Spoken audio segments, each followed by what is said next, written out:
ma vie.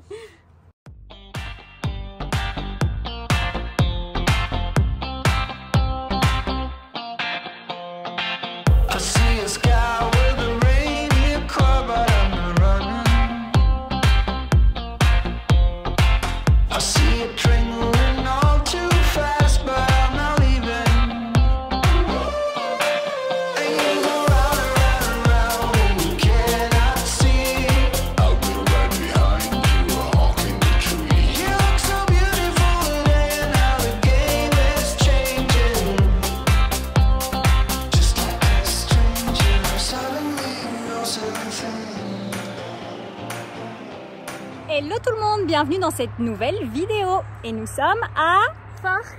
Et on est beaucoup trop contente. On est dans la ville de Twilight et on vous emmène avec nous. On vous montre tout ça? Oui. C'est parti. Bon, du coup ici on est au Visitor Center de Forks et il y a la voiture de Bella. Elle était trop contente, hein, Ju? Ça fait trop bizarre, franchement. Bon, Ju et moi, on est vraiment archi fans toutes les deux de la saga. Donc évidemment, si vous n'êtes pas fan, ça ne vous parle pas. Mais nous, on revoit Edouard sauter là dans la benne, remettre la bosse. Ah, que d'émotion, hein, Juju. Coucou. Hello.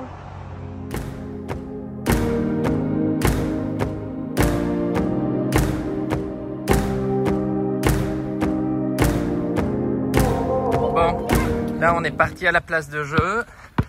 On a sorti ballon de basket et une petite balle pour Charlie. Donc vous voyez, là on a la place de jeu et à côté on a le terrain de basket. Et comme il fait beau, eh bien on en profite. Et donc pendant ce temps, Jen et Ju sont en train de travailler dans Manille. Et donc après on va continuer. Je pense que la suite du programme ce sera visite de la plage de La Pouche. On va aller au bord de la mer parce que le musée, donc ce matin on s'est renseigné au Visitor Center et le musée où il y a tous les costumes n'est pas ouvert aujourd'hui. Il ouvre demain de 12 à 16 heures. Sinon le reste du temps en gros ce sont que des visites privées ou des visites de groupe. Donc voilà, on va je pense rester jusque demain parce que forcément Juju elle a envie de voir le musée, donc on va essayer de pouvoir y rentrer. Et ils sont trop beaux ces terrains de basket. Basket, paddle. C'est vraiment propre. Chash, tu viens ici, viens ici. Charlie. T'es bloqué, Chash? Ça va? Tu vas à la place de jeu? Ouh. Bon, après le basket, place à la place de jeu. Et toi, ça va, Violette? Violette, toi, tu es toujours avec les barres. Hein. Et celui-ci, il est grand, dit. T'as vu, tu dois te décaler après. Tu dois tourner. Waouh, super. Bravo, mon chat. Papa, il y a un caillou. Ah ouais, je vais te le retirer. Tu devais aller au bout, hein, cocotte. Ouais. Et Violette, elle se débrouille super bien avec ces espèces de barres. Papa, j'allais Cool. Bon, et donc ici, ça s'amuse. C'est trop cool quand il y a comme ça des... quand il y a des espaces comme ça. Tout est... Dans les villes américaines, généralement tout est ouvert comme ça. Donc ça c'est cool, on a accès à tout. Bon, et donc Ju, si les gens veulent suivre tes aventures justement en voyage, est-ce qu'ils peuvent te suivre quelque part? Oui, sur Insta, j'ai mon compte. Et comment ça s'appelle? On le notera, enfin on mettra le lien bien sûr en description. Mais sinon ta page Instagram c'est Julia.dtn. Julia.dtn. Et puis elle partage, elle partage tout ça, tout son petit quotidien en voyage sur Insta. Donc n'hésitez pas à la suivre. Bon, vous voyez, il y a quelques petites gouttes. Hein. Donc c'était super cool. On a fait un petit basket avec les filles. Et puis là, elle continue à jouer à la place de jeu. Et pendant ce temps-là, moi, je m'en vais faire le repas. Donc on va manger un petit truc léger. On va faire fromage de chèvre en espèce de croque-monsieur comme ça, avec salade de roquette, salade de choux, petites tomates. Donc voilà, ça devrait être pas mal. Bon, je viens de prêter du coup notre... Attendez, c'est où? C'est là, moi je vois rien. C'est pas grave, vous devrez me croire sur parole. Je viens de prêter notre ballon de basket à 2 jeunes monsieur qui sont venus nous demander. En fait, nous on était à la place de jeu, on jouait plus, mais ils ont vu qu'on avait un ballon. Du coup, ils sont venus nous demander si on pouvait leur prêter. Donc voilà, j'ai juste dit qu'on était là dans le camping-car, qu'on partait pas tout de suite. Donc ils pouvaient jouer avec. Et là, on va aller retrouver Ced qui a préparé à manger. Alors monsieur le cuistot, est-ce que c'est prêt? Bon, c'est parti. Donc j'utilise la batterie. Je mets un toaster pour faire des croque-monsieur. Là, j'ai fait mes toasts. J'ai quand même fait un toast fromage, jambon pour les filles. Et ici, je vais couper mes avocats. Et donc après, ce que je vais faire, c'est petite salade avec des avocats, quelques tomates. Et puis les toasts chèvre miel. Bon, et voici ce que ça donne. C'est pas trop mal. Un bon petit repas de midi. Je vais répondre aux questions que beaucoup de gens se posent par rapport à la vie d'ado pendant un voyage.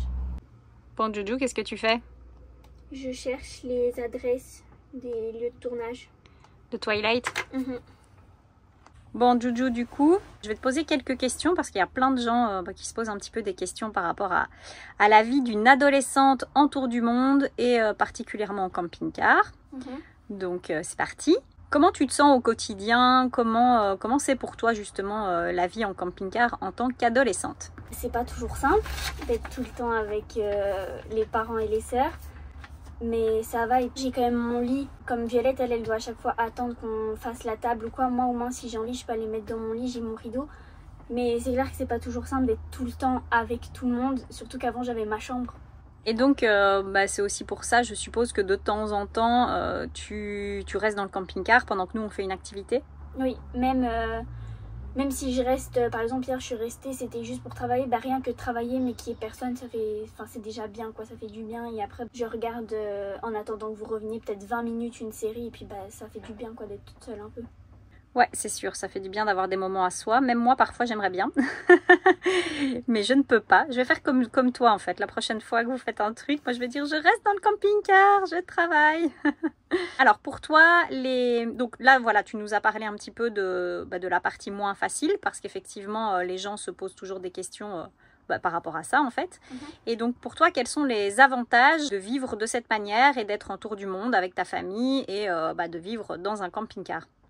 Les avantages, c'est que pendant que tout le monde est en cours, moi je suis dans Twilight. Parce que là, par exemple, j'ai une copine qui est en train de m'écrire, elle est en stress pour son test de français. Et puis moi, je me suis réveillée, j'ai été voir la voiture de Bella, je vais aller voir la plage et tout ça. Mais les avantages, c'est sûr que ça me stresse moins à l'école quand même. Le stress lié à l'école, c'était compliqué pour moi un moment. L'année passée, j'étais vraiment très stressée à cause de l'école et tout ça. Et maintenant ça va beaucoup mieux, ne plus être... je fais toujours l'école, mais j'ai plus ce stress que j'avais avant quand j'allais à l'école et tout ça, que je me mettais beaucoup la pression. Et aussi le fait de... rien à voir avec l'école, mais le fait de se réveiller tous les matins dans un endroit différent. Parce que même quand on part en vacances, par exemple on va partir... à par exemple Los Angeles, San Francisco, vraiment des grosses villes, mais on ne va jamais aller visiter des petits endroits qui au final sont vraiment bien. Et je pense que là je suis fan de Twilight, on est là, mais je pense que si c'était juste pour des vacances, on serait jamais venu aussi loin aux États-Unis juste pour visiter ça en fait. Donc je pense que je l'aurais jamais fait sinon. Donc tu as l'impression vraiment que le voyage aussi te permet de découvrir des choses, des choses que tu n'aurais jamais pu découvrir en étant resté à l'école. Alors il y a aussi pas mal de gens qui se demandent un petit peu comment tu gères la distance avec tes copains. On va déjà faire une première question. Justement le fait d'être privé de jeunes de ton âge. Comment tu vis ça? Ça va encore parce que tous les jours j'écris à mes amis.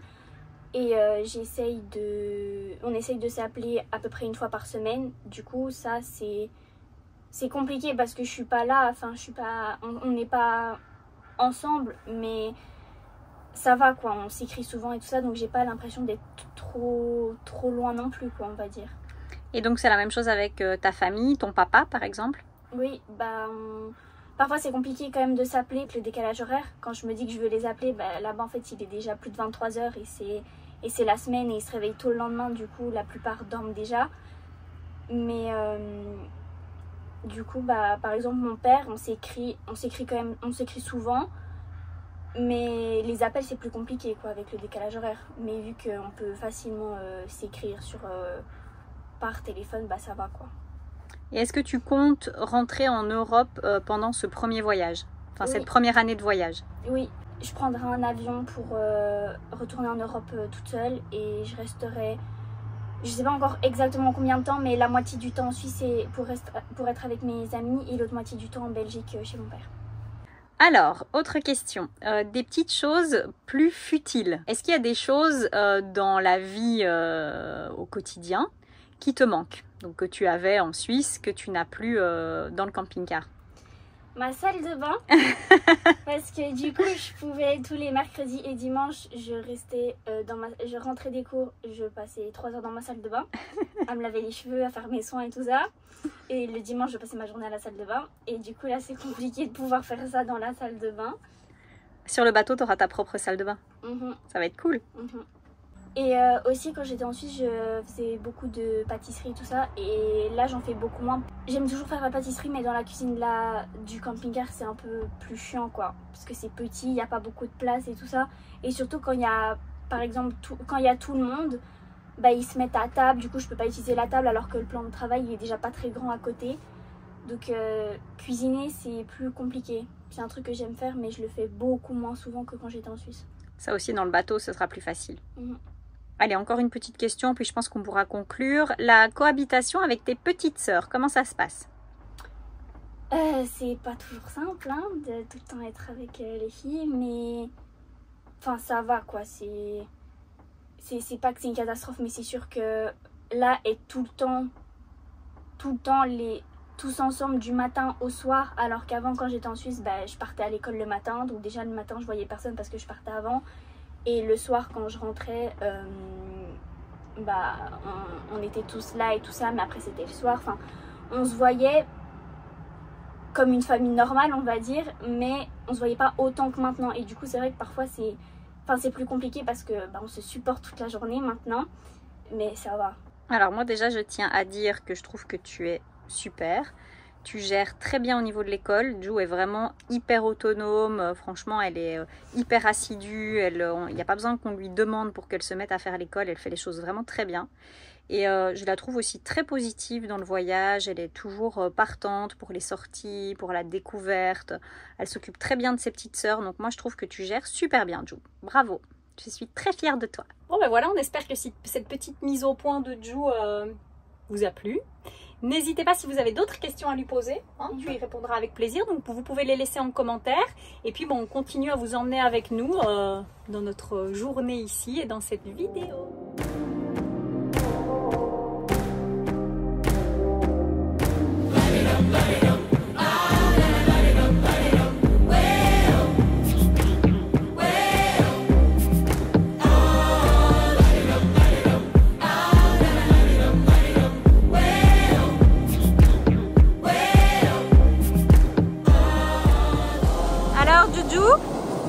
On est où ici? À la Pouche. À la plage de la Pouche. Toujours dans Twilight.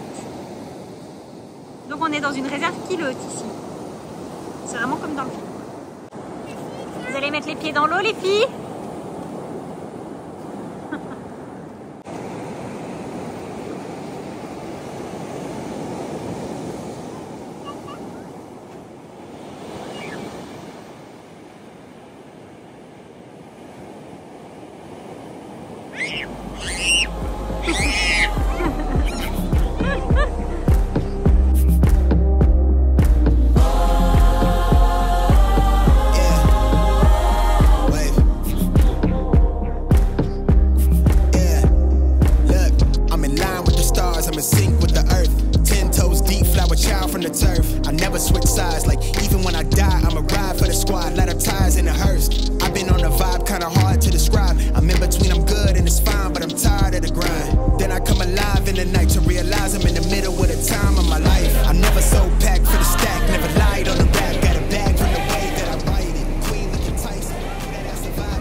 tirade, talking to the grip in the face, be still, let that hate stuff fade.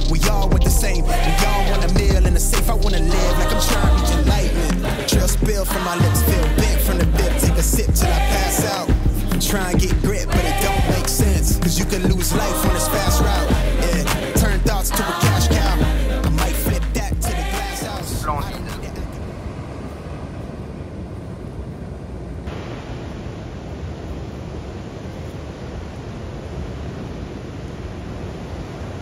Bon, Juju et moi, on va visiter toutes les deux le musée Twilight à Forks. C'est parti. Bon, du coup, à l'intérieur du musée, il y a toutes les tenues portées par les mannequins. C'est super bien fait. Ça, c'est tous les accessoires du mariage. Les éditions de tous les livres. Bon, coucou. Voilà, je vous reprends. Donc là, on est bien au chaud dans Mali. Parce qu'il pleut pas mal dehors. Hop là, les filles ont mis leurs robes. Les filles ont mis leurs robes. Et là, on va faire une tarte aux pommes. Ce soir, on va faire, enfin ce soir, cet après-midi. Ouais, il est 17h. Ouais, il est 17h. Donc cet après-midi, on va faire une petite tarte aux pommes. Et puis on va se poser tranquillement dans le camping-car et soit de faire des petits jeux, ouais. Lire, voilà. Bon, voilà le résultat de notre tarte aux pommes qui a bien failli louper, mais c'est bon. Là, elle a l'air bonne et belle. Hello, alors voilà, je vous reprends aujourd'hui. Donc ce matin, comme il faisait pas très beau, on n'a pas fait grand chose finalement. En gros, on s'est posé dans Manille, on a bien rangé Manille. On a également appelé les copains qui étaient en Suisse, donc ça c'était cool. Et ensuite, on est parti et là on s'est dirigé vers le sud, donc de la péninsule olympique. Et là on est à Calaloche. Calaloche, on est posé au bord de la mer, donc je vais vous montrer. Je vous montre un petit peu la vue qu'on va avoir pour manger. On est toujours dans Manille. Hop. Hop là.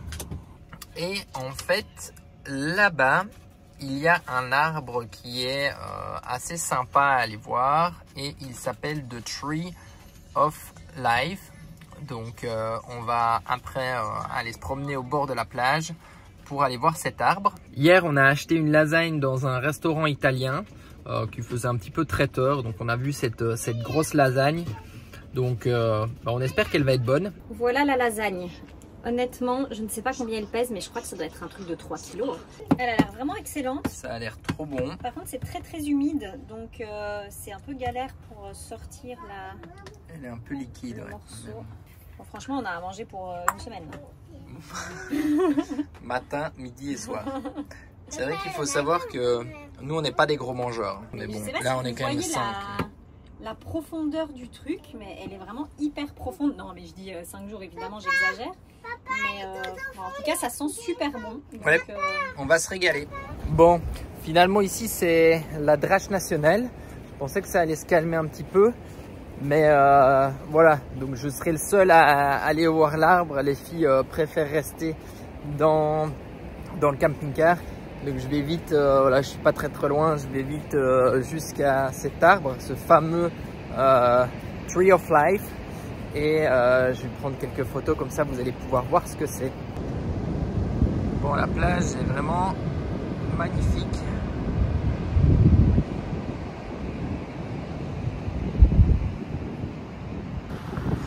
Donc vous voyez, c'est ce fameux arbre qui a continué de pousser en fait alors que le sol s'est dérobé en dessous de lui. C'est-à-dire qu'on voit qu'il y a eu un pan de la côte qui est tombé ou qui s'est gentiment érodé avec le temps. Et l'arbre a malgré tout continué de pousser. Donc la moitié de ses racines, enfin voire la totalité de ses racines se trouve exposée maintenant à l'air. Je crois qu'il doit y avoir comme une rivière souterraine. Et je pense que c'est ça qui a fait qu'il y a eu une érosion plus rapide de cette partie-là de la côte. Ouais, c'est assez fou de se dire hein, que voilà, la nature, elle arrive à s'adapter à son environnement. Bon, on est arrivé à notre destination finale, Aberdeen. On va au Walmart et vous voyez les chariots, à l'image des voitures et de tout ce qui se fait aux États-Unis, sont hyper grands. On a un bus chariot, un bus Cali. Il est était dehors, alors Jen est en train de le sécher. Et pour la petite histoire, donc ici à Aberdeen, dans l'état de Washington, donc nous sommes dans la ville où Kurt Cobain, donc le chanteur connu de Nirvana, est né et a grandi. I see a sky with a rain, you caught, but I'm